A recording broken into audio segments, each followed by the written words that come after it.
আমরা ছাত্রলীগের মানুষ জনগণের যে কোনো যৌক্তিক প্রয়োজনে পাশে আছি। আপনারা জানেন আজকের এই নতুন বাংলাদেশ কোন প্রেক্ষাপটে তৈরি হয়েছে। 2018 সালের কোটা সংস্কার আন্দোলনের ধারাবাহিকতায় 24-এর গণঅভ্যুত্থান হয়েছে, যার অন্যতম স্টেক হোল্ডার এই ছাত্র অধিকার পরিষদ। দেশ গঠনে কখনোই পিছপা হয় নাই। শেখ হাসিনার রক্ত চক্ষুকে উপেক্ষা করে রাজপথে তারা লড়াই সংগ্রাম করেছে।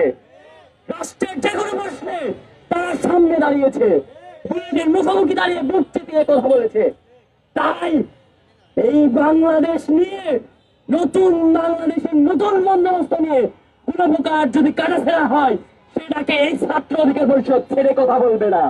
বর্তমান বাংলাদেশ সরকারকে মনে করিয়ে দিতে চাই, আপনারা ভুলে যাবেন না নতুন বাংলাদেশ কোন প্রেক্ষাপটে তৈরি হয়েছে। অনতিবিলম্বে জুলাই সনদ বাস্তবায়ন করতে হবে। জুলাই শুধু আপনাদের আকাঙ্ক্ষা নয়, জুলাই এই বাংলাদেশের 68% জনগণ গণভোটে রায় দিয়েছে। জুলাই সনদ বাস্তবায়ন করতে হবে। তাই 68% জনগণকে কোনোভাবেই আপনারা উপেক্ষা করতে পারেন না। বর্তমান বিএনপি সরকারকে মনে করিয়ে দিতে চাই, আপনারা দ্রুত এই জুলাই সনদ বাস্তবায়ন করুন। জুলাই সনদ বাস্তবায়নের সুস্পষ্ট রূপরেখা দিন।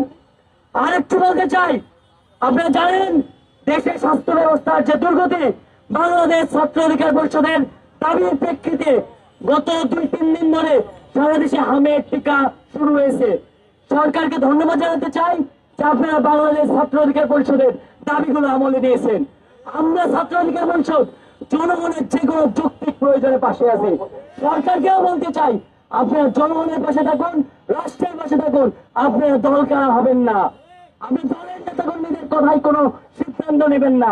আপনারা জনগণকে প্রাধান্য দিয়ে জনরায় বাস্তবায়ন করুন এবং নতুন বাংলাদেশ বিনির্মাণে সচেষ্ট হন।